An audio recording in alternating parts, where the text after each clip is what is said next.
27 September বিশ্ব পর্যটন দিবস উপলক্ষে কক্সবাজার সমুদ্র সৈকতে অনুষ্ঠিত হল পরিচ্ছন্নতা অভিযান। মানুষের মাঝে সচেতনতার বার্তা ছড়িয়ে দিতে এই কর্মসূচির আয়োজন করেছে অ্যাডভোকেট খালিকুজ্জামান স্মৃতি পরিষদ।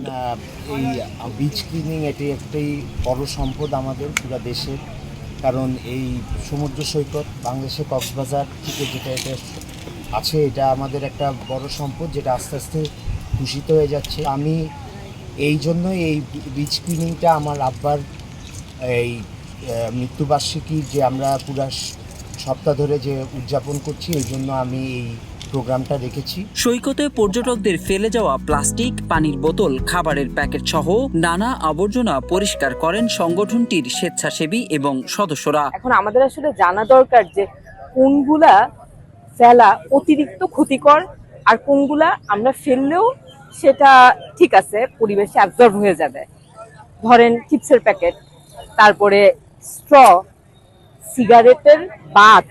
সিগারেটের বাট আমরা ভাবি এতটুকুন একটা জিনিস, এটা তো ফেলতেই পারি।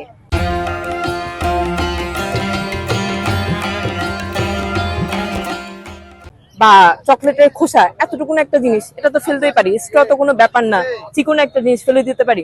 ব্যাপারগুলো এরকম না। এই ছোট ছোট জিনিসগুলা মাছের মধ্যে ঢুকে, সেই মাছ দিয়ে আমাদের পেটের মধ্যে ঢুকে, আমাদের বাচ্চাদের মধ্যে ঢুকে। এখন নবজাতক শিশুদের মধ্যে, ভ্রূণের মধ্যে প্লাস্টিক পাওয়া যাইতেছে।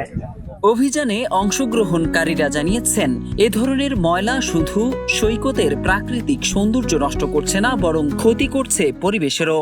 এখানে আমরা কিন্তু সবাই দেখছি যে প্রত্যেকটা সিটে সিটে হলো বালতি রাখা আছে, কিন্তু আমাদের সচেতনতার অভাবে আমরা হচ্ছে যে কোনো ধরনের প্লাস্টিক বর্জ্য সবকিছু হলো ওখানে যেখানে সেখানে ফেলে দিচ্ছি। এটা আমরা ক্লিনিং এর মাধ্যমে যতটা সচেতনতা সৃষ্টি করতে চাচ্ছি, আমরা আসলে চাচ্ছি যে আমরা যেন প্রতিরোধ করি, প্রতিকারের চেয়ে প্রতিরোধ ভালো। কক্সবাজার সৈকতের সৌন্দর্য রক্ষায় এমন উদ্যোগ শুধু প্রতীকী নয়, বরং ভবিষ্যৎ প্রজন্মের জন্য সুন্দর ও পরিচ্ছন্ন দেশ রেখে যাওয়ার প্রতিশ্রুতি। তাই তো সৈকত পাড়ের সৌন্দর্য ধরে রাখতে সবার সচেতনতা প্রয়োজন।